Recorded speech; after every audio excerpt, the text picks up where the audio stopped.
This is the Lone Crater YouTube. We hope this video helps. You begin by ensuring the environment will let the GPU reach full load. Update drivers and vendor tools now, then set the system power plan to high performance so throttling is minimized. Once done, close background apps that may steal cycles and allocate the compute or render job to the GPU explicitly.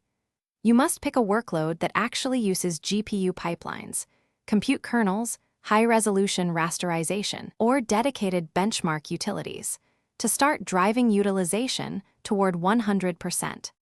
Once the task begins, you keep the GPU busy by feeding it continuously.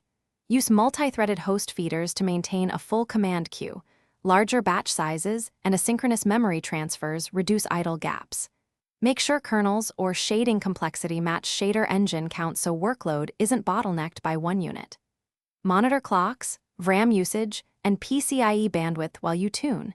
If transfers stall, switch to pinned memory or overlap copies with compute, so utilization remains high and steady.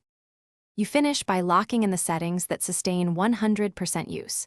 Enable performance or overclocking profiles to prevent downclocking, and confirm power limits are high enough. Make sure thermals are managed, raise fan curves, or improve cooling to avoid thermal throttling. If utilization drops, profile immediately. Look for CPU stalls, PCIe transfer limits, or memory bandwidth saturation, and then reduce CPU-side serialization or increase parallelism.